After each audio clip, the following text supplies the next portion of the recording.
SB 1047, Our Side of the Story, by Scott Alexander. October 10th, 2024. 1. My ex-girlfriend has a weird relationship to reality. Her actions ripple out into the world more heavily than other people's. She finds herself at the center of events more often than makes sense. One time someone asked her to explain the whole AI risk thing to a state senator. She hadn't realized states had senators, but it sounded important, so she gave it a try, figuring out her exact pitch on the car ride to his office. A few months later, she was informed that the senator had really taken her words to heart, and he'd been thinking hard about how he could help. This is part of the story behind SB 1047. Specifically, the only part I have any personal connection to. The rest of this post comes from anonymous sources in the pro-1047 community who wanted to tell their side of the story. In case you're just joining us, SB 1047 is a California bill recently passed by the legislature but vetoed by the governor, which forced AI companies to take some steps to reduce the risk of AI-caused existential catastrophes. See here for more on the content of the bill and the arguments for and against. This post will limit itself to the political fight. State Senator Scott Wiener, unusually for California politicians, is a thoughtful person with a personality and a willingness to think outside the box. When there's a really interesting bill that makes people wake up and pay attention, it's usually one of his. Some of his efforts I can get behind. He's a big YIMBY champion and gets credit for the law letting homeowners build ADUs. Others seem crazy to me, like a law which lowered penalties for knowingly exposing someone to HIV. You can read his argument for why he thought this was a good idea here. Footnote. Trying to be maximally charitable, I think he's saying that the penalty for infecting someone with HIV was much more severe than the penalty for infecting people with other diseases, that this was a relic of the age of mass panic over AIDS, and that now that we're panicking less, we should bring the penalties back into line. But his argument style actively alienates me, focusing as it does on reducing stigma against AIDS patients. This brings back too many bad memories of the days when we weren't allowed to try to prevent COVID from reaching the U.S. or prepare for it when it did, because that might cause stigma against Chinese people. I'm now permanently soured on all stigma-based arguments and declaring that it's not such a big deal to intentionally give people AIDS, because if we admitted it was bad, then that might cause stigma, is a perfect example of why this turns me off. I'd be more comfortable if he'd ignored the stigma angle and just tried to argue that the penalties were out of line with equally dangerous diseases, which I haven't seen him present evidence for, and which I'm not yet convinced is true. Still, love him or hate him, he feels like a live player in ways that other Californian politicians don't. The New York Times says he got the idea for the bill after New York Times, going to AI salons held in San Francisco. Last year, Mr. Wiener attended a series of those salons, where young researchers, entrepreneurs, activists, and amateur philosophers discussed the future of artificial intelligence. So I guess it wasn't entirely due to my ex, but the bill owes much of its specifics and support to its three co-sponsors, Center for AI Safety, ENCODE Justice, and Economic Security Project Action. Center for AI Safety is the one I already knew about. An AI researcher named Dan Hendricks got really into AI safety and apparently works 70-hour days. I try to follow this space closely and am boggled by the amount of projects he has going at any given time. Several lobbying efforts, a bunch of research projects, various showcases of model capabilities, and being Elon Musk's safety advisor at xAI. Hendricks has gotten a reputation for being incorruptible. He gave away approximately $20 million in AI company equity. Footnote. I got some pushback on this claim and agree it's confusing. Hendricks divested from his equity in a safety company called Gray Swan. This wasn't worth anywhere near that amount.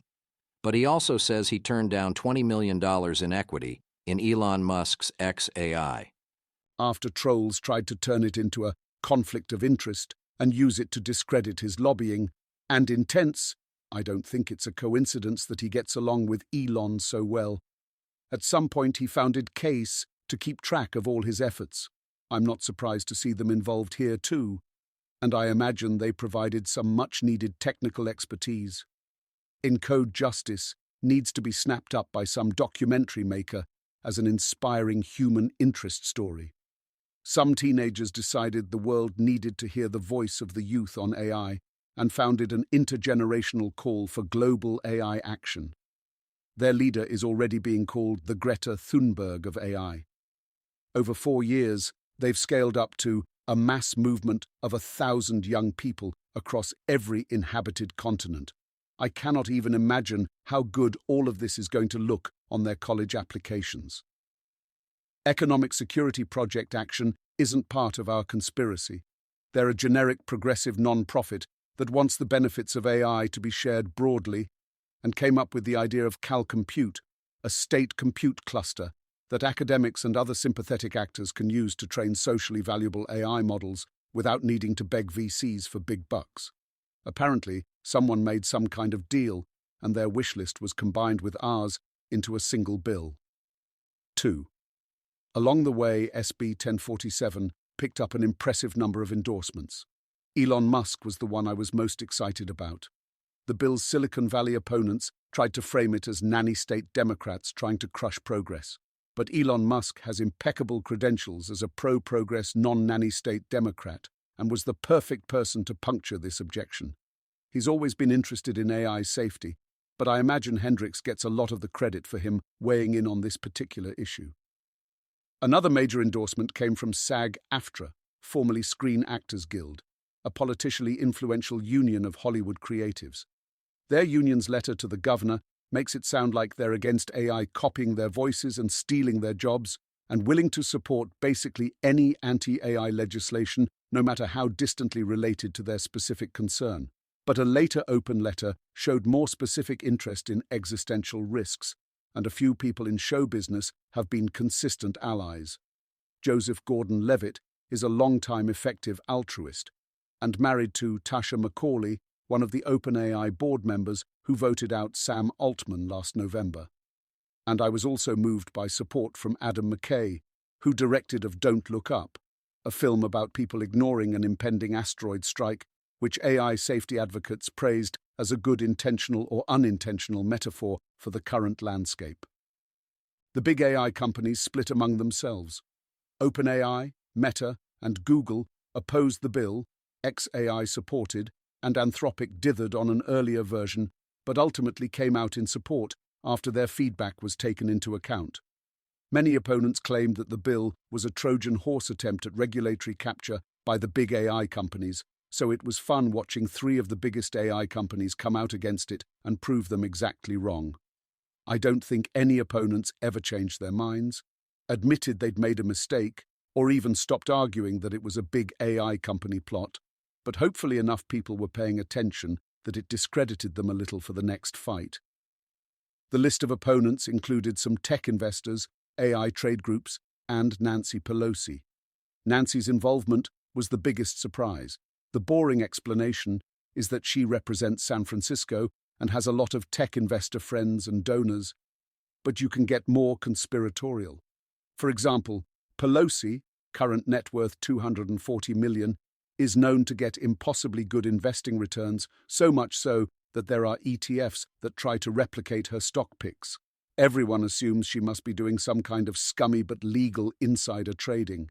Her portfolio is currently weighted towards AI. Did that influence her decision? Even more conspiratorial, insiders say Pelosi is waging a shadow campaign against Scott Wiener, the only San Francisco politician popular enough to challenge her daughter and hand-picked successor, Christine Pelosi, for SF's House seat after she retires. Is she trying to deny Wiener a victory? The other opponent everyone talks about is Mark Andreessen and his Andreessen Horowitz A16Z venture capital firm. Their campaign was especially public-facing, confrontational, and dishonest, and got most of the Twitter buzz. But in the end, they were only one of several major players, and maybe not the one with the most political clout. 3. The most important supporter was, of course, the average Californian. Opponents tried to confuse people by releasing a biased poll. Basically, do you support this horrible bill which will devastate innovation by creating a giant bureaucracy? Exact wording here, story on the scandal here. Supporters responded with an adversarial collaboration between both sides to come up with a fair wording. With this version, Californians were 62-25 in favor, with strong support among Democrats, Republicans, youth, elders, tech workers, minorities, etc. Poll. Some policymakers are proposing a law in California, Senate Bill 1047, which would require that companies that develop advanced AI conduct safety tests and create liability for AI model developers if their models cause catastrophic harm and they did not take appropriate precautions. Supporters of this legislation say that future powerful AI models may be used for dangerous purposes, such as cyber attacks, and to aid in developing biological weapons. They say that as AI models increase in power, California must ensure that model developers are taking appropriate safety precautions. Opponents of this legislation say that this policy will harm AI innovation in California. They say that supporters of the bill are fear-mongering, and such a policy will needlessly create red tape and push companies outside of California. They worry that laws like this will hit small AI developers and open-source developers hardest. Do you support or oppose this legislation? Overall, 65% of respondents support the policy, 25% oppose it, and 10% are not sure. Further breakdown in post. I can't find crosstabs for the adversarial collaboration version, but here they are from an earlier one, source. 4. Based on considerations like these, the bill made it through California's Assembly and Senate relatively smoothly, passing the State Assembly 49-15 and the State Senate 29-9. It then went to Governor Gavin Newsom for signature or veto. He sat on it until almost the last possible moment, then vetoed it September 29th. His letter explaining his veto is, sorry to impugn a state official this way, but everyone who read it agrees. Bull blank. He says he loves regulating AI and is very concerned about safety, but rejects the bill because it doesn't go far enough. In particular, Gavin Newsom. By focusing only on the most expensive and large-scale models, SB 1047 establishes a regulatory framework that could give the public a false sense of security about controlling this fast-moving technology. Smaller, specialized models may emerge as equally or even more dangerous than the models targeted by SB 1047, at the potential expense of curtailing the very innovation that fuels advancement in favor of the public good. I'm not sure there's a single person in the world who actually holds this opinion. Opponents of the bill worried that it could potentially crush innovation by regulating smaller models that weren't dangerous, and demanded guarantees that this would only apply to the big companies that were able to pay the regulatory costs. Supporters accepted this was a risk and offered those guarantees gladly. The constituency for rejecting SB 1047 because it didn't go far enough in regulating small models is 0. Newsom obviously has no plan to come up with a stricter bill that also regulates the small models, so on the basis of this doesn't regulate enough, he is ensuring that nothing gets regulated at all. Michael Cohen. I'd like to hear anyone claim he's not bullshitting here. He could have easily contacted the author's office at any point in the process to say, your bill doesn't go far enough, or just start with rules on bigger models and then amend the bill to be more expansive later. So Newsom has his reasons for vetoing the bill, and for some reason, he didn't think it would reflect well on him to share them with us. One of my sources generously interprets Newsom to mean something like, don't regulate the models, regulate the end applications. I.e., if OpenAI trains GPT-5 and then Legal Co. fine-tunes it to do paralegal work, leave most of the safety responsibility on Legal Co., not OpenAI.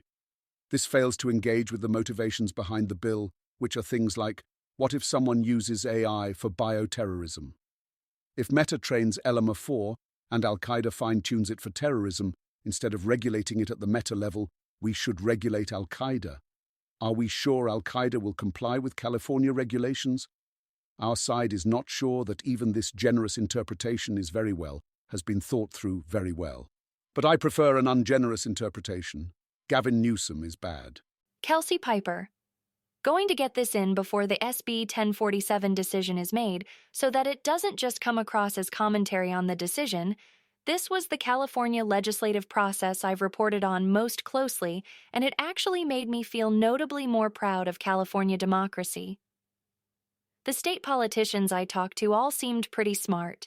They'd talked to a lot of different people and could articulate several different perspectives. They did a good job of having their eye on the ball and seeing what the most important questions and disagreements were. There was a fairly astonishing amount of mudslinging and lying, but no one I talked to in state politics was really all that fooled by it. I got the sense that lying worked as a strategy less well than I would cynically have predicted. And all of the politicians cared about their constituents. This is another place where I was too cynical.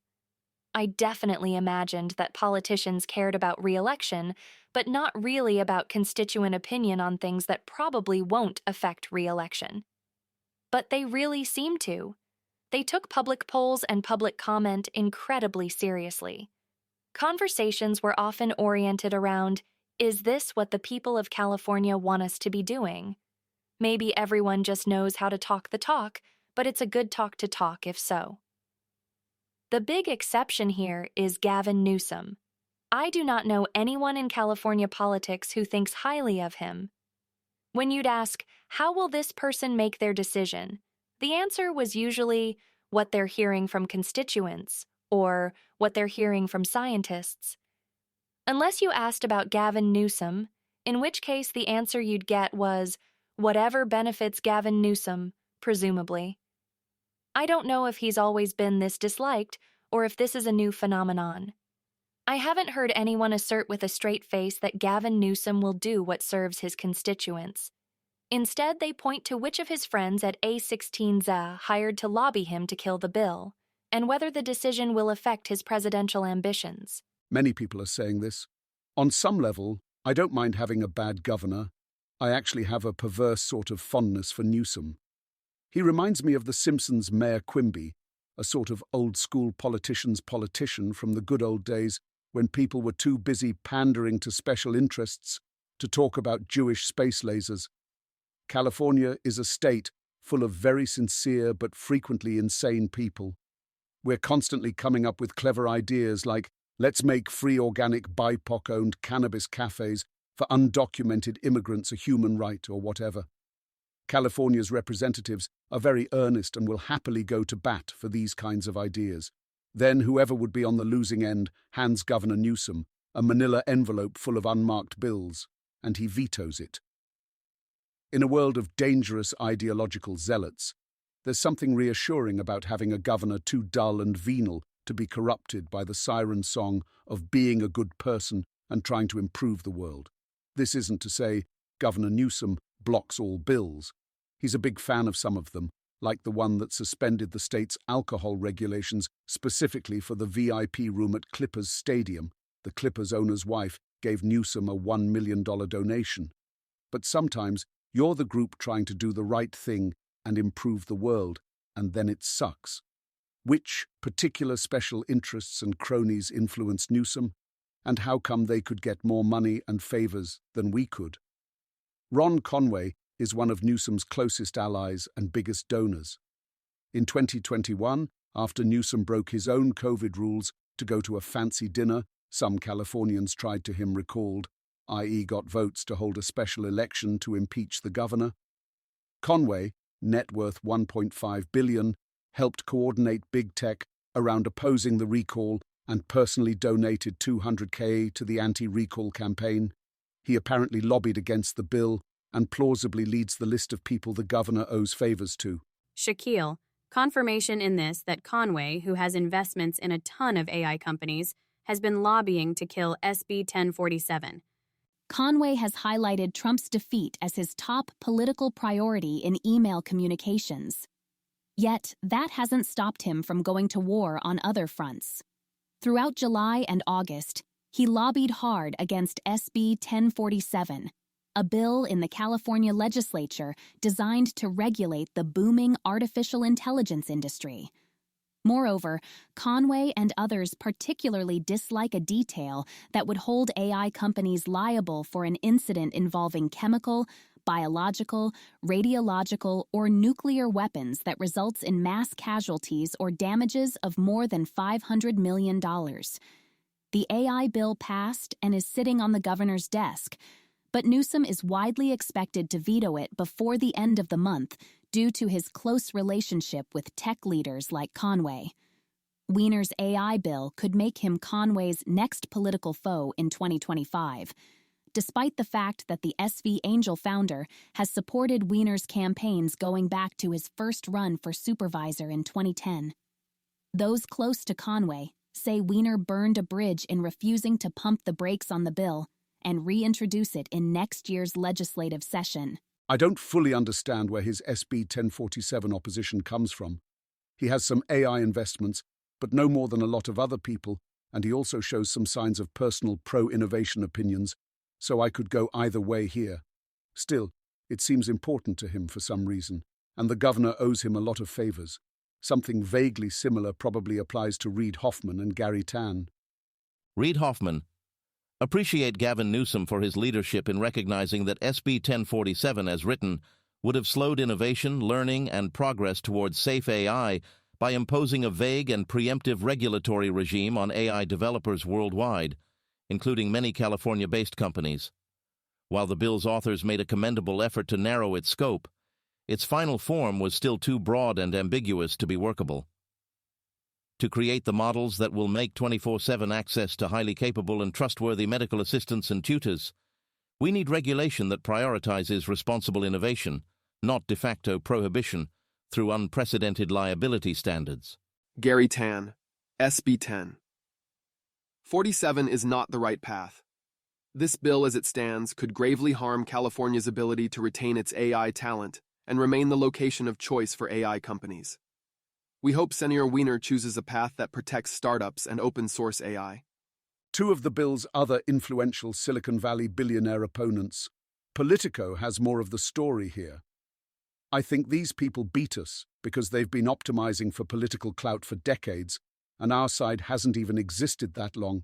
Plus, we care about too many other things to focus on gubernatorial recall elections. Newsom is good at politics, so he's covering his tracks.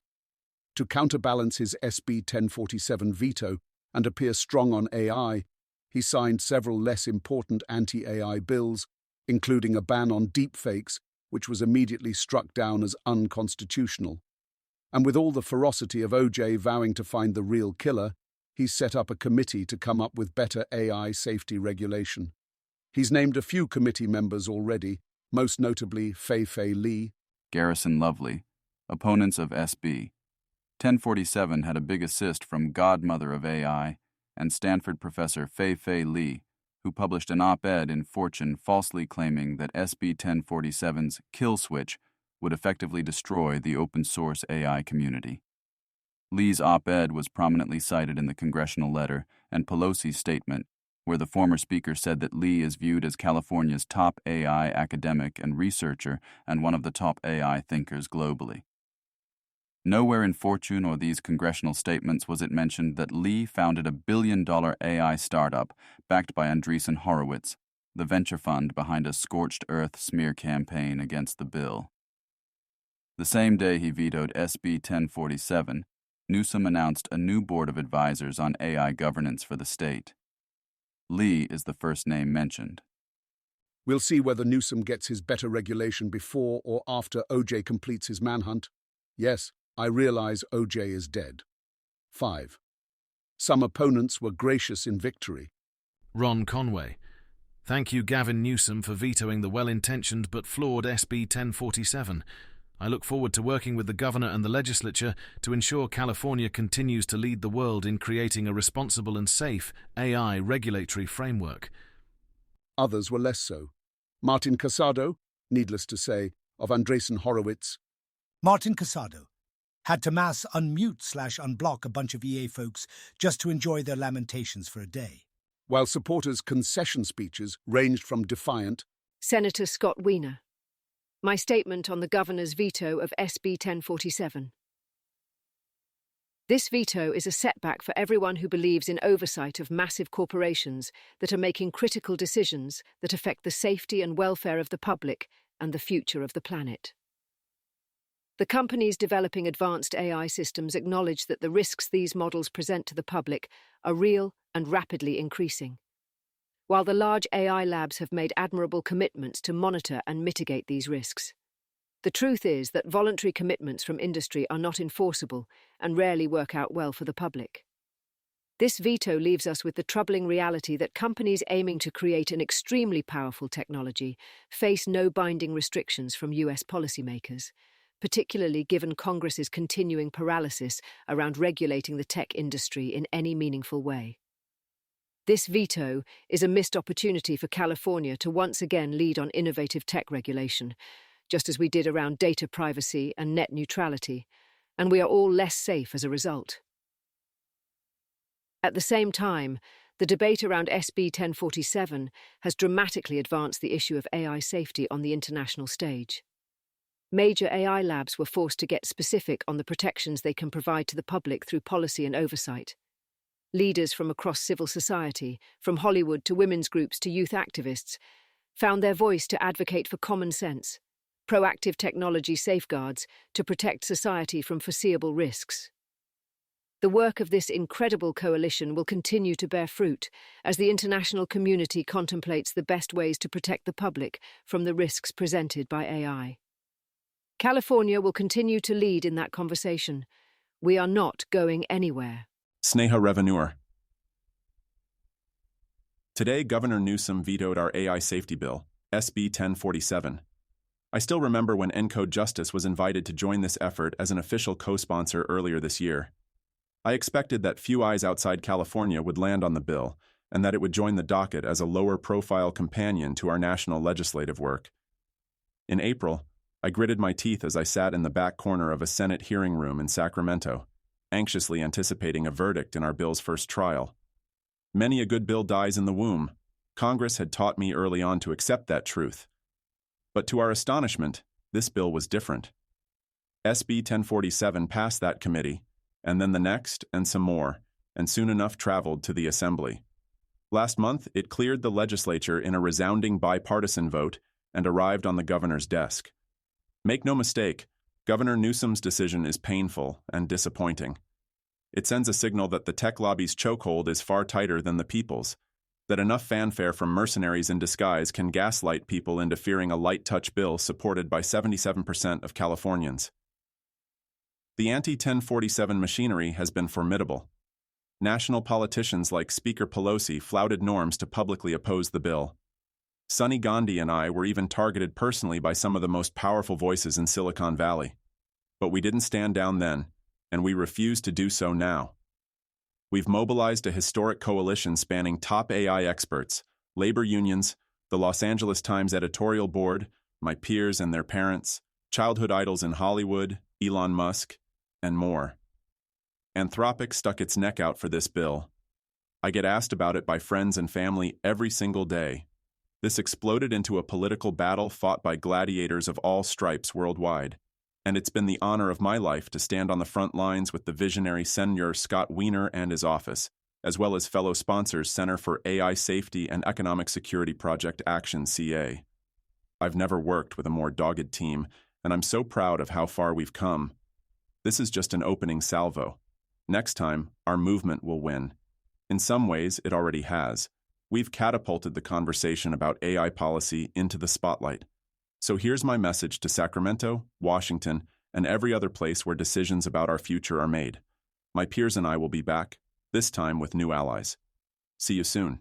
Sneha is founder of ENCODE Justice, the youth organization that co-sponsored the bill, to maybe slightly threatening. A frequent theme was that some form of AI regulation was inevitable. SB 1047, a light-touch bill designed by Silicon Valley-friendly moderates, was the best deal that big tech was ever going to get, and they went full scorched earth to oppose it. Next time, the deal will be designed by anti-tech socialists. It'll be much worse, and nobody will feel sorry for them. The Wall Street Journal. California's Gavin Newsom vetoes controversial AI safety bill. Governor seeks more encompassing rules than the bill opposed by OpenAI, Meta, and supported by research scientists. Jacques, curious if the SB 1047 veto will backfire in the long run. These situations are often unpredictable, and I could definitely imagine lack of regulation eventually leading to a catastrophe, which leads to a strong anti-AI response. We'll see. Samuel Hammond. Instead of focusing on frontier models where the risk is greatest, Newsom wants a bill that covers all AI models, big and small. Opponents of SB 1047 will regret not accepting the narrow approach when they had the chance. This is what "safety isn't a model property" gets you. California Governor Gavin Newsom has vetoed a controversial artificial intelligence safety bill that pitted some of the biggest tech companies against prominent scientists who developed the technology. The Democrat decided to reject the measure because it applies only to the biggest and most expensive AI models and leaves others unregulated, according to a person with knowledge of his thinking. Smaller models could prove just as problematic, and Newsom would prefer a regulatory framework that encompasses them all, the person added. Dean Ball wrote, Dean Ball, in response to the veto, some SB 1047 proponents seem to be threatening a kind of revenge arc. They failed to get a light touch bill passed. The reasoning seems to be, so instead of trying again, perhaps they should team up with unions, tech ethics activists, disinformation experts, and other more ambiently anti-technology actors for a much broader legislative effort. Get ready, they seem to be warning, for use-based regulation of epic proportions. As Rob Wiblin, one of the hosts of the Effective Altruist-Aligned 80,000 Hours podcast, put it on X. Rob Wiblin. Having failed to get up a narrow bill focused on frontier models, should AIX risk folks join a popular front for an omnibus AI bill that includes SB 1047 but adds regulations to tackle union concerns, actor concerns, disinformation, AI ethics, current safety, etc.? Dean Ball. This is one plausible strategic response the safety community, to the extent it is a monolith, could pursue. We even saw inklings of this in the final innings of the SB 1047 debate, after bill co-sponsor Encode Justice recruited more than 100 members of the actors' union SAG-AFTRA to the cause.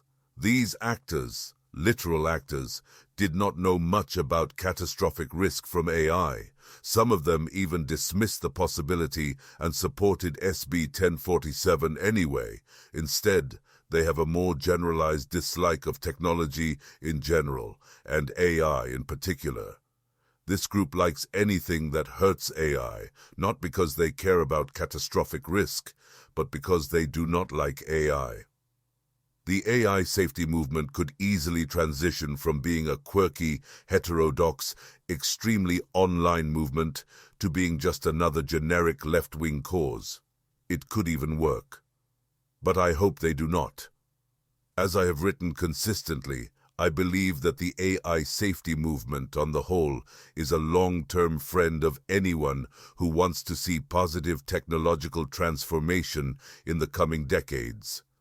Though they have their concerns about AI, in general, this is a group that is pro-science, techno-optimist, anti-stagnation, and skeptical of massive state interventions in the economy, if I may be forgiven for speaking broadly about a diverse intellectual community.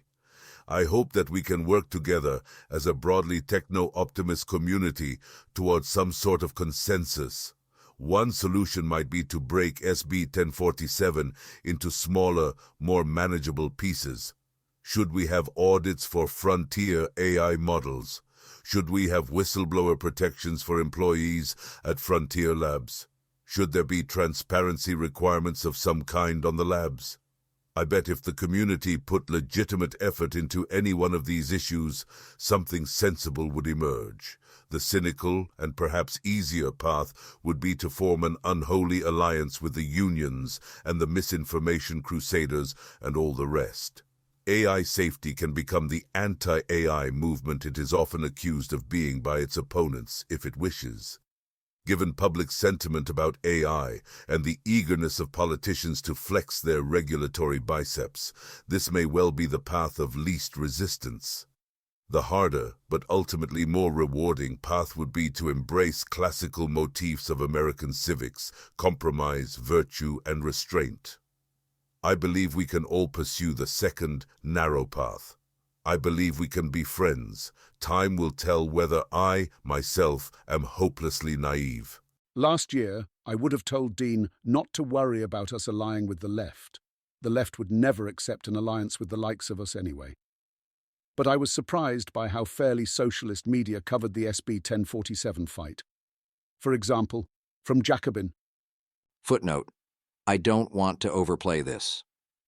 Garrison Lovely, author of the Jacobin article, is himself an effective altruist, one of our few really committed socialists. I've clashed with him on his socialist opinions in the past, but I'm still grateful to have him as an ally, and happy that our common cause can rally support from across the political spectrum.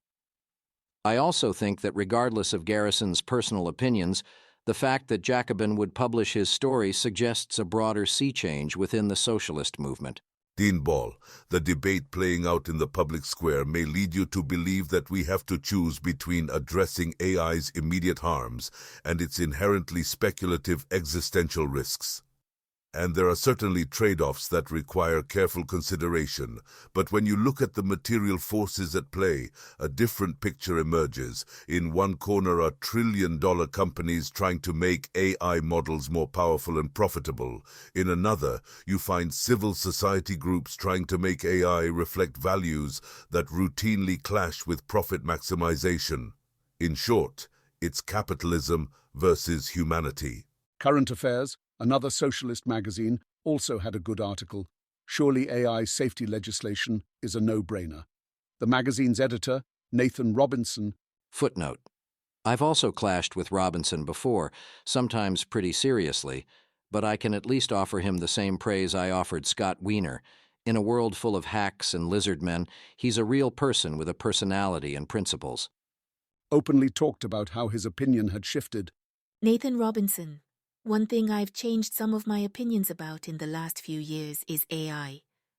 I used to think that most of the claims made about its radically socially disruptive potential, both positive and negative, were hype. That was in part because they often came from the same people who made massively overstated claims about cryptocurrency. Some also resembled science fiction stories, and I think we should prioritize things we know to be problems in the here and now. Climate catastrophe, nuclear weapons, pandemics, than purely speculative potential disasters.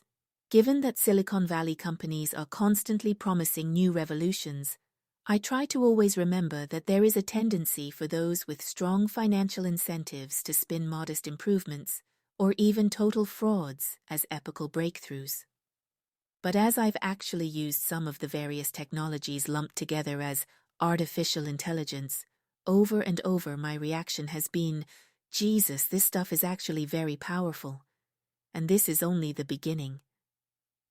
I think many of my fellow leftists tend to have a dismissive attitude toward AI's capabilities, delighting in its failures. ChatGPT's basic math errors and hallucinations, the ugliness of much AI-generated art, badly made hands from image generators, etc. There is even a certain desire for AI to be bad at what it does, because nobody likes to think that so much of what we do on a day-to-day basis is capable of being automated. But if we are being honest, the kinds of technological breakthroughs we are seeing are shocking.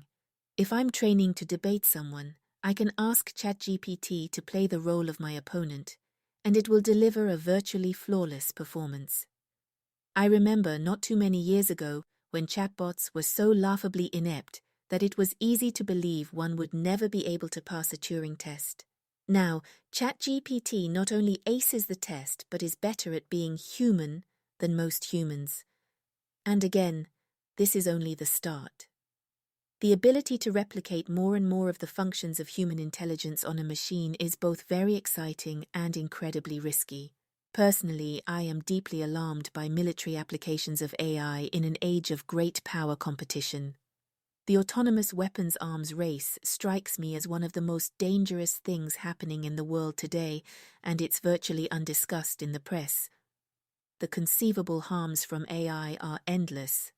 If a computer can replicate the capacities of a human scientist, it will be easy for rogue actors to engineer viruses that could cause pandemics far worse than COVID. They could build bombs. They could execute massive cyber attacks.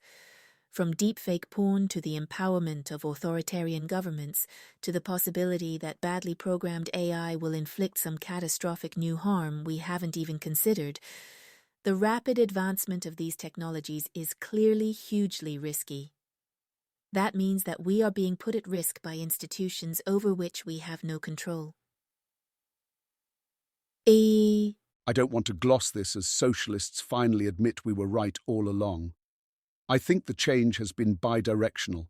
Back in 2010, when we had no idea what AI would look like, the rationalists and EAs focused on the only risk big enough to see from such a distance: runaway, unaligned superintelligence. Now that we know more specifics, smaller existential risks have also come into focus, like AI-fueled bioterrorism, AI-fueled great power conflict, and, yes, AI-fueled inequality. At some point, without either side entirely abandoning their position, the very near-term risk people and the very long-term risk people have started to meet in the middle. But I think an equally big change is that SB 1047 has proven that AI doomers are willing to stand up to big tech. Socialists previously accused us of being tech company stooges, harping on the dangers of AI as a sneaky way of hyping it up. I admit I dismissed those accusations as part of a strategy of slinging every possible insult at us to see which ones stuck, but maybe they actually believed it. Maybe it was their real barrier to working with us. And maybe, now that we've proven we can, grudgingly, tentatively, when absolutely forced, oppose some Silicon Valley billionaires, they'll be willing to at least treat us as potential allies of convenience. Dean Ball calls this strategy an unholy alliance with the unions and the misinformation crusaders and all the rest, and equates it to selling our souls. I admit we have many cultural and ethical differences with socialists, that I don't want to become them, that I can't fully endorse them, and that I'm sure they feel the same way about me. But coalition politics doesn't require perfect agreement. The US and its European allies were willing to form an unholy alliance with some unsavory socialists in order to defeat the Nazis. They did defeat the Nazis, and they kept their own commitments to capitalism and democracy intact. As a wise man once said, politics is the art of the deal. We should see how good a deal we're getting from Dean and how good a deal we're getting from the socialists, then take whichever one is better. Dean says maybe he and his allies in big tech would support a weaker compromise proposal that broke SB 1047 into small parts. But I feel like we watered down SB 1047 pretty hard already, and big tech just ignored the concessions, lied about the contents, and told everyone it would destroy California forever. Is there some hidden group of opponents who were against it this time, but would get on board if only we watered it down slightly more? I think the burden of proof is on him to demonstrate that there are. I respect Dean's spirit of cooperation and offer of compromise, but the socialists have a saying. That already was the compromise. And I'm starting to respect them too. 6. A final interesting response to the SB 1047 veto came from the stock market. When Newsom nixed the bill, which was supposed to devastate the AI industry and destroy California's technological competitiveness, AI stocks responded by doing absolutely nothing. Source: Daniel F. AI stocks seem hardly changed on news of SB 1047 veto, somewhat of a blow to the narrative that this sort of regulation would be devastating to the industry. You can't see it in the screenshot, but the first stock is Nvidia, the second TSMC, the third Alphabet, and the fourth Microsoft. On average, they went up about 0.5% on a day when the Nasdaq as a whole also went up about 0.5%. Some people objected that maybe it was priced in, but the day before SB 1047 got vetoed, the prediction markets gave it a 33% chance of passing. So we should expect the stock market shift to to equal 1/3 of the total damage to AI companies that the bill would have caused. But the stock market shift was indistinguishable from zero. Should we have expected a single California law to have an effect visible in the markets? According to Daniel and Groundhog Strat, past history says yes. When California passed a proposition backing down from their attempt to crack down on Uber over gig workers, Uber's stock went up 35%. If SB 1047 was going to be as bad for AI as the anti-gig worker rules were for Uber, we would expect a similar jump. Even if the bill would be fine for incumbents but only hurt small startups, we would have expected a hit for Nvidia, who sells chips to those small startups. But Nvidia went up less than the Nasdaq overall. TFW, you screw over future generations to make number go up, but number does not go up. 7. Some people tell me they wish they'd gotten involved in AI early, but it's still early. AI is less than 1% of the economy. In a few years, we're going to look back on these days the way we look back now on punch-card computers. Even very early, it's possible to do good object-level work. But the earlier you go, the less important object-level work is compared to shaping possibilities, coalitions, and expectations for the future. So here are some reasons for optimism. First, we proved we can stand up to the bad parts of big tech. Without sacrificing our principles or adopting any rhetoric we considered dishonest, we earned some respect from leftists and got some leads on potential new friends.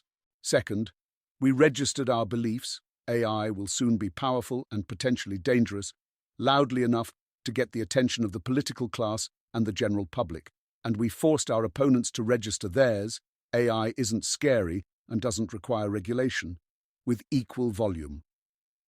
In a few years, when the real import of advanced AI starts to come into focus, nobody will be able to lie about which side of the battle lines they were on. Third, we learned, partly to our own surprise, that we have the support of down 65% of Californians and an even higher proportion of the state legislature.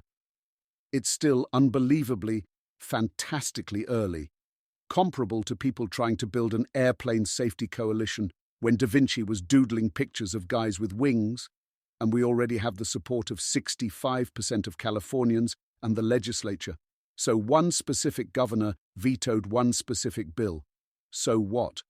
This year, we got ourselves the high ground and eternal glory, social capital of being early to the fight. Next year, we'll get the actual policy victory. Or if not next year, the year after, or the year after that. Instead of planning a path to victory, plan so that all paths lead to victory. We have strategies available that people from lesser states can't even imagine.